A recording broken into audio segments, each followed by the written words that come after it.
So we're talking about infrastructure, sustainability of infrastructure.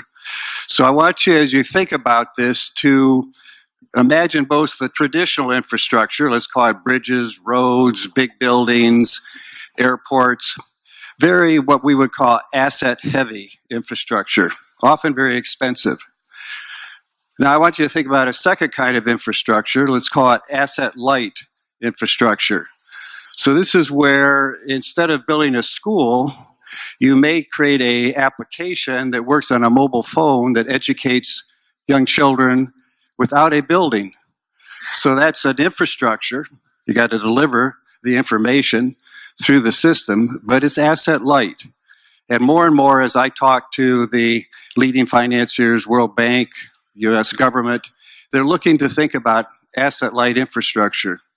So as you think about this, imagine moving to this new 21st century world of asset light infrastructure.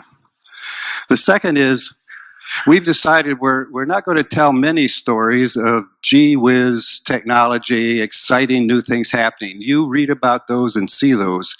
We're going to talk about what makes it difficult to build, deploy, and finance and pay for these infrastructures. So we try to move you on to how to get it done, how to take action, how to be competitive in the world, not just imagine a great future, but build the future. Finally, just a short story. New York City had 15,000 phone booths, typical phone booth, walk up, put a dime or a quarter in, make a call. Nobody was using them.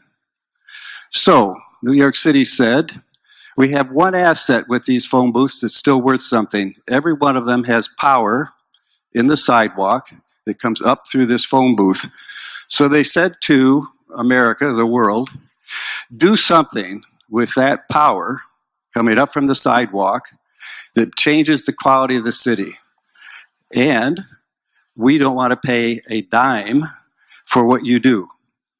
So they had a competition. Out of that, the invention was a kiosk that delivered Wi-Fi to the citizens, paid for itself with advertising, and now New York City has 10,000 kiosks delivering information, giving Wi-Fi for free phone calls for everybody, charging your cell phone for $0 for the city. So if you can invent that way to finance infrastructure, think of what you've done. You've given your city a new asset, not added anything to the budget of the city, and increased the connectivity across your city. So as we think about this discussion, you think about what you're going to do, work your way past the traditional and the heavy to asset light and ways to pay for it that come out of the whole population. There's more to say, but that's an introduction. So we have quite a panel because we have Ecuador, we have, I call them world travelers, so I don't know where you land, but knows the world.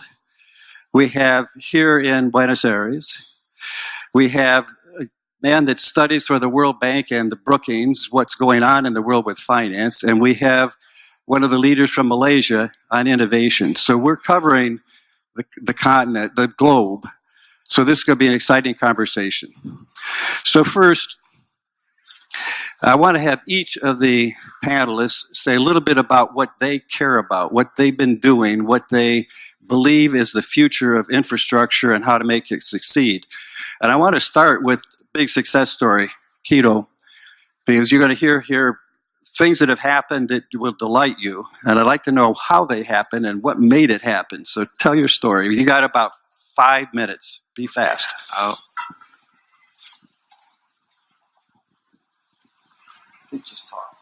Hello? Yep. Well, thank you, Jerry. And yes, I think Quito, although it's a city that is growing and has a lot of problems and pressure, migration today is something that we're facing not only from other cities, secondary cities of the country, but also from Venezuela. Those are problems that always put a lot of pressure in urban development. But yes, the city, I think, is going through the right path. We hosted the Habitat 3 conference 2 years ago, which is the UN conference on urban development, sustainability, and it happens every 25 years. And I guess that was a big icon for the city, since we received a lot of information. As hosts, of course, we took advantage of all these wonderful people, the highest level worldwide. We received more than 30,000 international guests. And of course, from there, we have a very interesting planning for the long term of the city. What can I tell you about Quito today? Quito is a 2.5 million people city, a habitant city. Quito is the first World Heritage by UNESCO. On this year we are turning 40 years with that recognition. We have the largest and best preserved old city, colonial city of the Americas, and besides that. It's also well known for its high standards of quality of life. It's the greenest capital city in Latin America, and also has been working on major projects of infrastructure in a successful ways. We have a good success story of PPP, private and public partnership, with a Canadian company of our airport. Our airport is a $700 million investment, which it's brand new airport. There has been an important effort in other airports of the region on their terminals, on their runways, but this is a brand new airport outside of the city, which has the highest standards. We are building and launching actually our first all underground metro system with the highest technology. It's a case study actually, because it has been built on time and on budget. And yes, it's a 25-kilometer tunnel, and we're launching it on 6 months.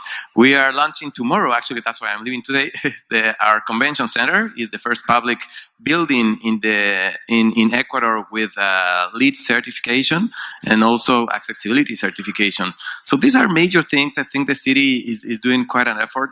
On tourism, we are growing very, very fast, not only because of our heritage, but also because of our nature and everything.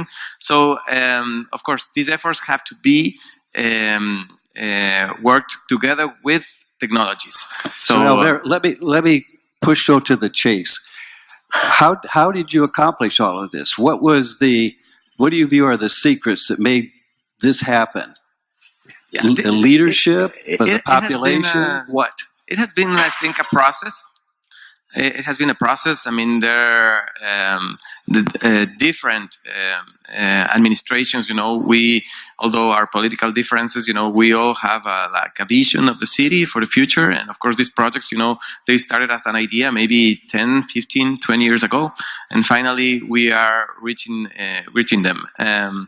I think it's important to mention that we created our Competitiveness Council 3 years ago with the support of GFCC, and this is a space of dialogue, a technical dialogue, not political, with the universities, with the chambers of the production, and the municipality. We have sessions every month. And of course, we are looking for projects. We never talk about what is happening in that week or in that day. We always talk about the future, and our objective is of course to become a more competitive city with all its facts. So I think dialogue is always important. The other thing is political, support and leadership, and the one other thing is a long-term vision. I think those are major things. Quito, of course, as I said, it faces some problems, but the city is doing, I think, pretty well, and it has a lot of international recognitions today. Thank you. Frank-Jürgen, I'm going to skip over you for a second because I want you to summarize what you hear from these examples. Okay. So keep listening. So Himilza, why don't you talk about Buenos Aires and what's going on in Argentina? Okay, good morning. Can you hear me? No, I'm not sure. Okay. So I am General Director of Digital Government and Sensorization. This is part of the Undersecretary of Smart City here at the Buenos Aires City Government. So just to give you a little bit of context who we are, so our main goals are 3. The first one is we develop all the mobile apps and the websites to provide the citizens a channel to connect to the government, to make them, to facilitate the communication between the government and the citizens, provide the access to the services, and so on. Our second goal is to provide free Wi-Fi. So around the city, we provide free Wi-Fi in public sector, in public buildings, in parks, also in the bus stations and subway stations. And so we believe in inclusion. We believe that Wi-Fi is the basis to include the citizens, to make them aware of the different services that we provide. And our third goal is sensorization. So we have a very ambitious plan that is to install different sensors around the city to measure different variables. So my job is to install sensors, right? But it's not just that. So we have this approach, which is the citizen-centric approach. So we need to understand which are the needs first, put our citizen in the center of all our decisions, and understand first which are their priorities, what they need, where are the needs for them specifically. So we have different neighborhoods around the city, you can see, and their needs will be different. So after that, after you understand whether there may be problems, you design a solution, a technological solution. So for us, is a web solution or an app, or it's installing sensors. But first, you need to address what are their problems. So in order to do that, just to take this concept more to something more concrete. So here we have an app that is called Como Llego. This app, which helps you, like Google Maps, it helps you, you use this GPS and you put an address where you can get, and it will give you the different means of getting through public transport or walking, or even using the bike path. So around the city, you will see that there are bikes racks for free for citizens. So this app was built because of the need of people. So people here are always in a rush. People want to travel fast, want to travel efficient. So in a way, so to make the city more sustainable, to make transport intelligent transport around the city. So we have this app so that citizens can use it. How we leverage this? Actually, we are using very specific data from sensors. So buses have GPS, some trains have GPS. Actually, right now we are deploying sensors in the subway also. So you can have very accurate information in this app. So it's providing the citizens what they wanted, and in a very efficient and with a very user experience. So we are also focusing a lot on making these apps very inclusive and also easy to use. So that's the key. So the second point I want to highlight is first, address something that your citizens really want, and second, make it easy for them to use it. And so, well, I can go on. So a quick question. Yep. Let's say the Wi-Fi that you've installed across the city, did the city pay for that, or did you get a vendor to come up with a means of paying for it, for instance, using advertising? The city pay for it. So yeah, we have a budget for specific projects, actually. So the city paid for this. Yep. And viewed it as a investment that would return enough in terms of citizen satisfaction that they said this is the next thing to do. Yeah, so we keep track of what are the different digital assets, and we know that some of them, for example, specifically this app has 2,002,000 visits or active users, so it's a very popular app. So we base a lot of analytics on saying which one are the good ones, and we want to keep having. So, but we don't think on revenue in terms of revenue, let's say, it's a company. Yeah, but this is a good example of asset light, because they created a means of communicating, which now others can do the things that you need to do in a city. So I understand that. So I'm going to go all the ways to Malaysia, Zakwan, because Malaysia's really done a great job of thinking about smart cities, building new cities. So why don't you talk about how you accomplished that and where you think you're headed? Thank you, Jerry. Ladies and gentlemen, the drive to make cities smarter is not just about government. It's about creating an environment for different stakeholders to bring innovation to solve public issues.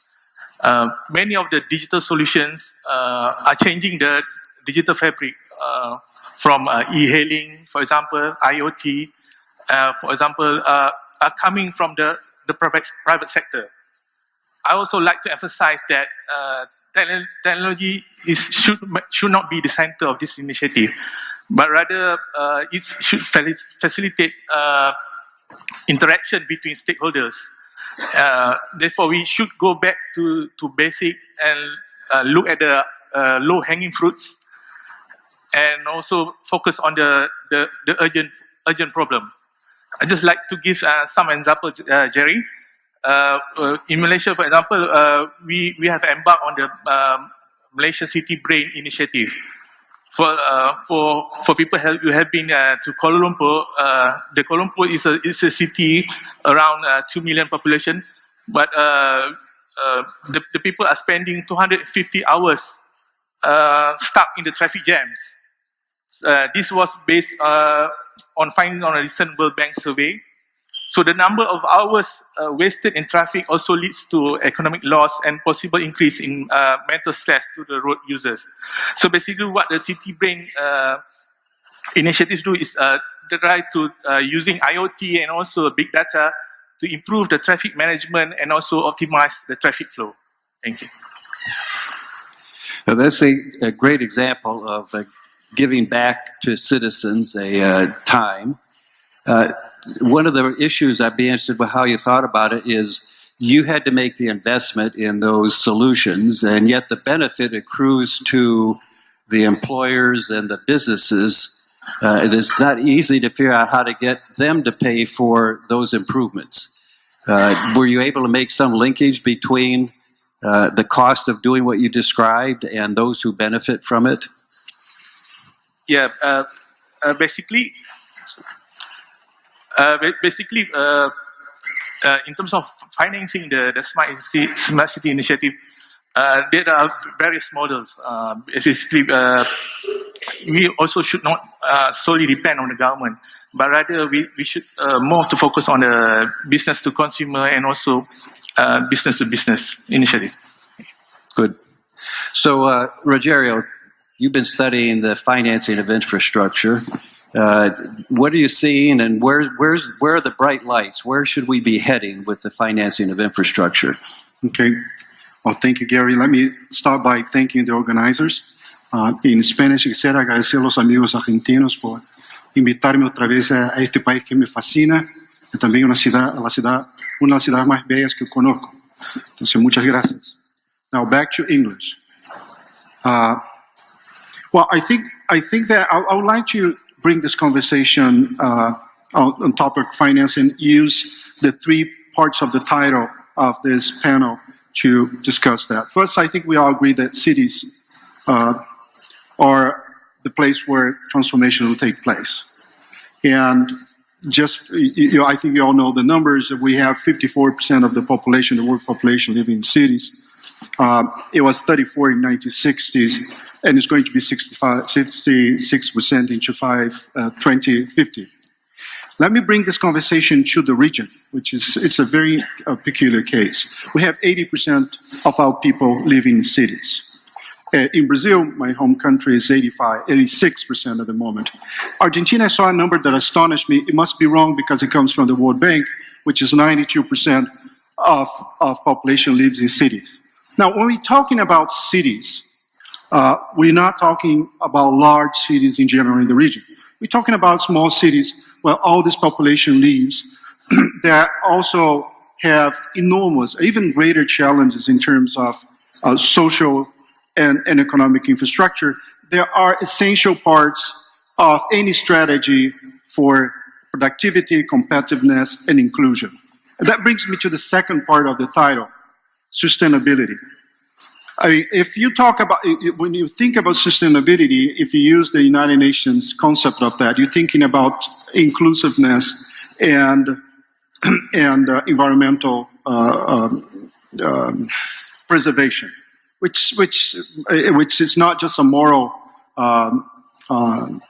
imperative because we are leaving this plan A with this to the future generations, but also it's smart economics, as they, for instance, said at the World Bank in a report recently. Now, this is a tragic situation in the cities of the region when it comes to sustainable infrastructure. For instance, 60% of the cities of our region, only 6% do not have pavement of the roads that are not paved. I'm sorry. In comparison to emerging Asia, which is 46%. If you compare that to developed countries, then the gap is even more significant. When you look at the investment side, it's quite astonishing. Nowadays, we have around 2.5% of our investments over GDP in the region. Compare that with, for instance, emerging Asia, that is coming up to over 15%. So this creates two kinds of problems for the cities and for the economic development of the region. One is an impediment for economic advancement. This is very clear. If you look at our infrastructure and logistics, only in Brazil that I know very much, we lose 30% of our production, agricultural productions, in roads and ports. I mean, how can you be productive and competitive in a situation like this? If you look at social problems and inclusion, it's even more significant. We had a very little but very successful process of social inclusion in the region that created enormous bottlenecks in the cities. I mean, if you look at the traffic, it was just a small social inclusion. Imagine if we had to do more. So in order to do that, we have to address the issue of infrastructure. Now, when it comes to finance, I think this is the problem that we have to think about. The solutions are there. The technological solutions for smart cities and for infrastructure are there. Finance is very complicated, particularly in our region. We don't have the capacities to plan, originate, and implement projects well. That creates problems in finding adequate sources of finance, both public, using public budget, and private. And finally, our political system needs to be innovated itself in order for the governments to deliver the kind of infrastructure we have. If we address all these issues, we can get better finance, both public and private. But those are issues that we have to address. I agree, and I think one of the things I think that GFCC, in terms of competitiveness, should continue to work on is this issue of how to identify efficient ways to create infrastructure, more asset light, and then how to find ways to finance it that distribute the cost to those who benefit from it, and then they become financially sustainable. So let's keep that model in mind and keep seeing if we can build it. Can I say something about Yes. that? I mean, we talk a lot about innovation. But we forget that one of the challenges that most of developing countries have is to be innovative when it comes to financing, which in creating an architecture that allows for transformation to take place. Because at the end of the day, the actions take place only if the money comes with that. And that's what we are lacking. I think if you're making notes about one thing to remember, that's a note to remember.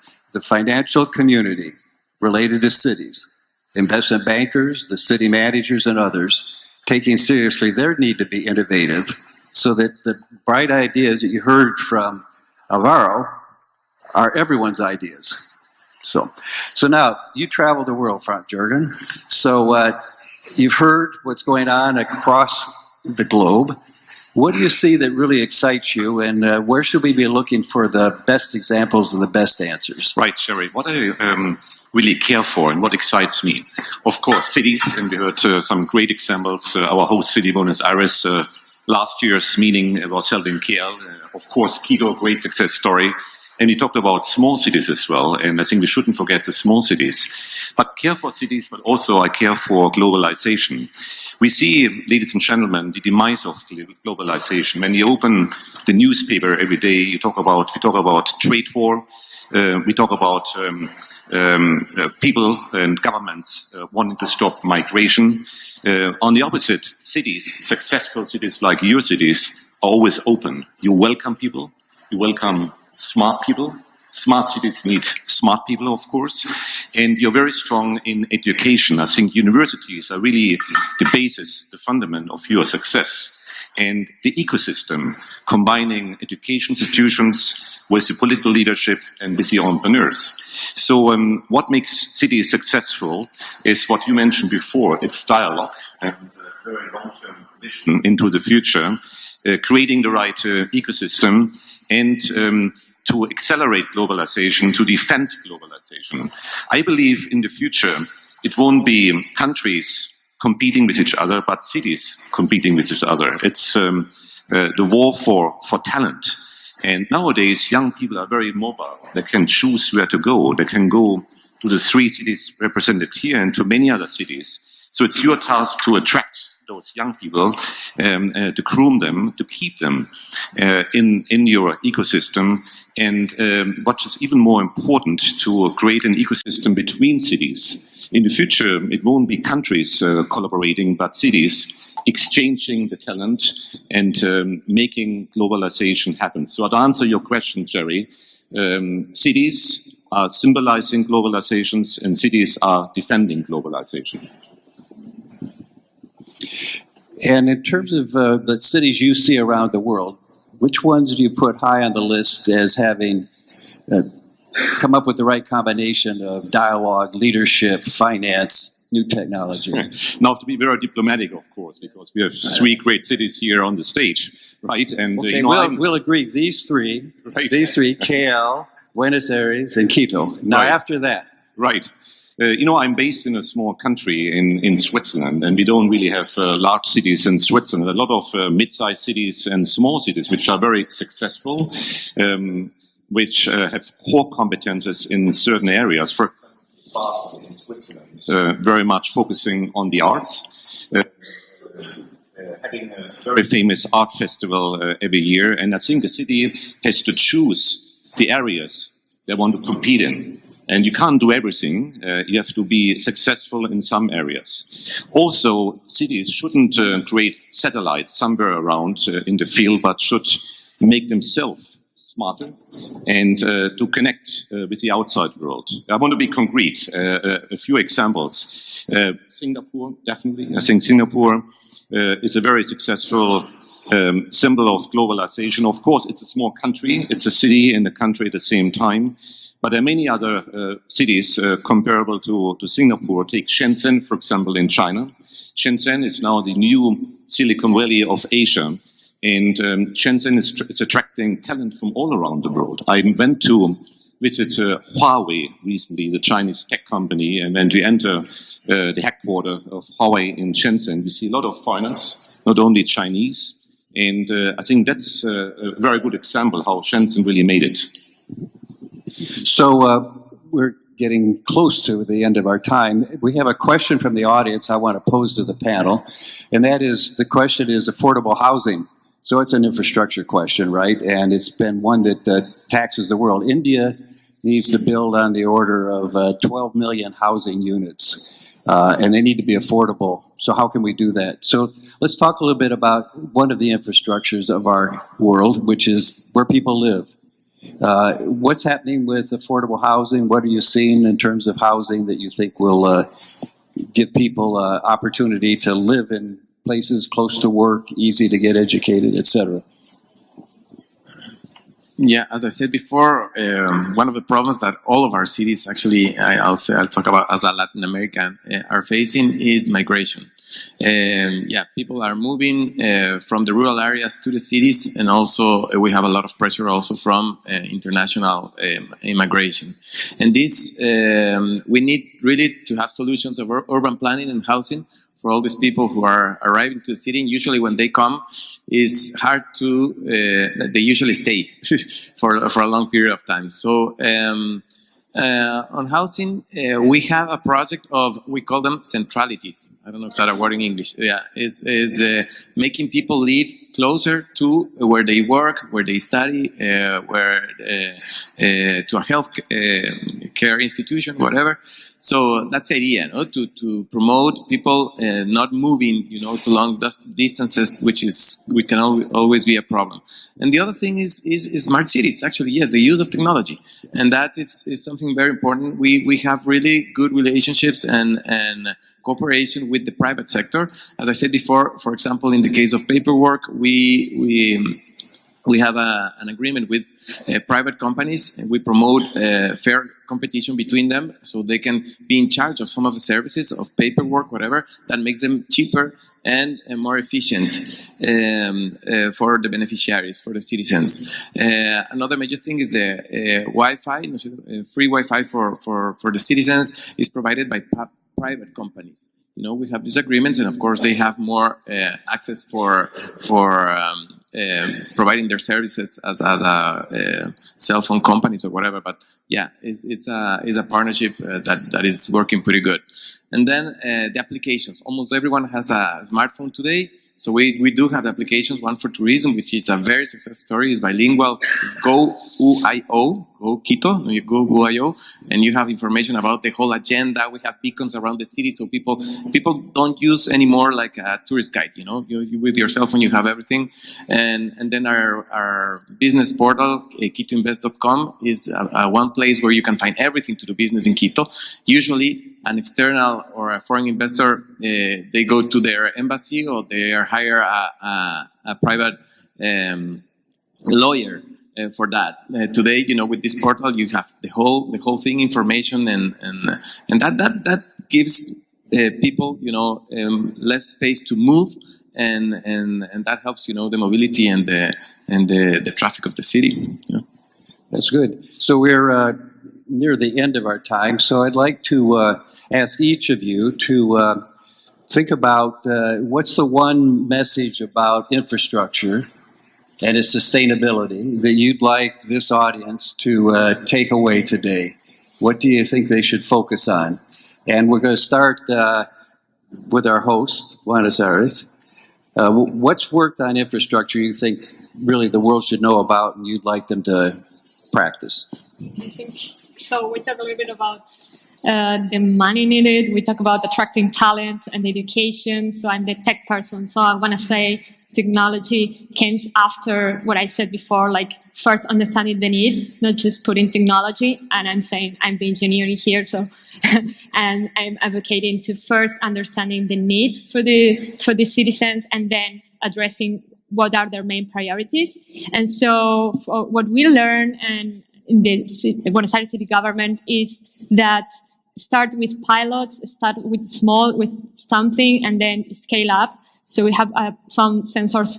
We take advantage of IoT or sensoring and in the city of Buenos Aires, and we start more, and we learn a lot. So we learn that we need a very strong communication infrastructure first in order to top of that keep growing and installing more sensors around the city. So if you have to take something in mind, it's to be agile, always ask for feedback and keep learning. You need, as part of the government, you need to keep understanding what are the needs of your citizens and try to adjust.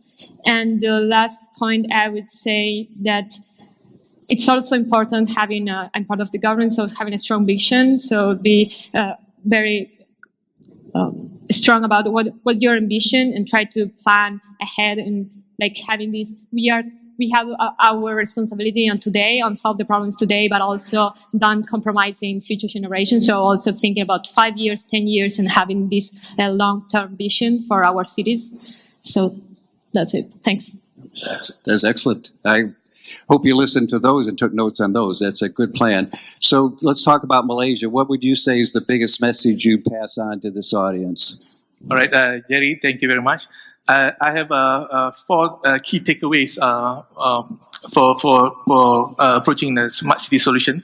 Basically, the first thing is that we need to set goals. For example, I gave example of the reducing congestion. So basically, by setting goals, then we can focus on the what are the urgent problems that we need to tackle. Secondly, is that we need to build the foundation, build the interaction between the public and the private. And thirdly, we need to retain the local investment. Therefore, we need to basically engage our local service provider. And lastly, we need to train talent. Basically, we need a pool of people to support this initiative. Thank you. Great. Rogerio? Yeah, let me use the question that was asked to anchor the message that I wanted to convey. The affordable housing, okay? We know that there's technology out there for affordable housing. Even 3D printing of houses available there at costs at a minimum. So what is missing to make infrastructure available for everyone, in particular sustainable infrastructure? Access to technology. This is a very important point, and that the international community can help.